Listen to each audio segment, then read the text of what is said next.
Il a fait revivre quelques héroïnes de la Bible comme Sarah, la compagne d'Abraham, et Sipora, la femme noire de Moïse. Cette fois-ci, il nous propose de suivre les traces de la reine de Saba, le titre de son nouveau roman. Marek Alter, bonjour. Bonjour. Alors, la reine de Saba a déjà inspiré de nombreux artistes. Pourquoi cette envie de raconter son histoire à votre façon? Parce qu'à travers les âges, tous ceux qui ont parlé d'elle l'ont vue blanche. Or, elle était noire. Et on dirait que les hommes et les femmes qui l'ont peint ou qu'on l'ont décrit à travers les âges il était gêné de rêver d'une femme noire, d'une femme belle, forte, guerrière, intelligente. Alors je pensais que ça valait la peine de prendre un pot de peinture noire et lui rendre sa couleur. Alors, normalement, quand on pense à la reine Saba, on pense à sa romance avec le roi Salomon, alors que vous avez créé toute une histoire de sa vie de A à Z presque. Parlez-moi de votre recherche, comment vous avez fait pour préparer ce roman? Ce qui m'a intéressé, c'est de montrer comment une jeune noire africaine devient la première grande reine d'Afrique et comment elle rencontre le roi Salomon. C'est vers la fin qu'elle rencontre le roi Salomon. Alors, moi, je travaille toujours de la même manière. J'essaie de créer les cadres. Et ça, c'est facile, plus ou moins, parce que les archéologues, les historiens nous en parlent, Hérodote, etc., Homère en parle. Donc, on peut reconstituer la vie quotidienne en Afrique il y a 3000 ans, ainsi qu'à Jérusalem il y a 3000 ans. Quand vous avez les cadres, vous lâchez vos personnages, et alors, vos personnages vous prennent par la main et vous guident. Non, c'est juste. Et vous avez là mentionné l'Éthiopie. Vous êtes allé, en fait, vous-même pour préparer le livre également. Quels souvenirs en gardez-vous de cette expérience? Alors, c'est extraordinaire parce que d'abord, j'ai écrit le livre. Donc, il y a cette aventure très, très belle.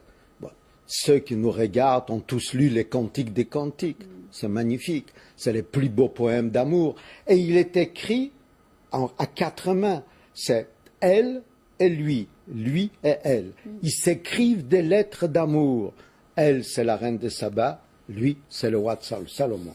Alors, je suis allé en Éthiopie, et là, c'était un moment très très fort, parce que je me suis rendu compte, ce qui est pour moi est un roman, pour eux, c'est la réalité. Je suis arrivé à Aksum, sur le haut plateau d'Éthiopie. Aksum, c'est l'ancienne capitale de la reine de Saba, il y a 3000 ans. 3000 ans. Et il y avait une grande fête chrétienne, et le chef de l'église chrétienne, c'est une des plus anciennes églises du monde, 3e siècle, me voit, blanc, avec mon photographe, il m'appelle, il dit, qu'est-ce que vous faites là? J'ai dit, la reine de Saba. Et il s'est mis à me raconter mon livre. Bien sûr, il n'a pas lu, mais il m'a raconté mon histoire, et j'ai pleuré d'émotion. Alors, Marek Alter, vous êtes également connu dans le monde, pas seulement en tant qu'auteur, mais pour votre travail dans les causes humanitaires. Vous avez entre autres raconté tous les plus grands leaders du monde, on va les voir en images là. Mais en plus, vous avez créé un groupe qui s'appelle SOS Racisme ici en France, qui lutte contre l'antisémitisme et le racisme. Parlez-moi encore de ce choix d'avoir une reine noire pour votre héroïne. C'est important? Oui, très. Très, parce que d'abord, c'est aussi important qu'il a l'élection d'Obama à la Maison-Blanche. Ah oui. C'est aussi important. Mais Obama, c'est aujourd'hui cette reine qui régnait aussi sur Kenya à l'époque. Kenya, d'où vient la famille paternelle d'Obama. Il faut montrer que les Noirs ont la même histoire que nous. Quand elles construisaient des palais, la France n'existait pas encore. Il y a 3000 ans. Quand elle faisait construire des irrigations pour irriguer les déserts, pour transformer en désert, Paris n'existait pas encore. Donc, ça fait réfléchir ceux qui n'aiment pas les Noirs parce qu'ils pensent qu'ils sont des barbares. C'est important. Pour moi, l'histoire, c'est d'abord, ça fait rêver, mais d'autre part, ça enseigne, ça apprend aux hommes à connaître autres hommes différents.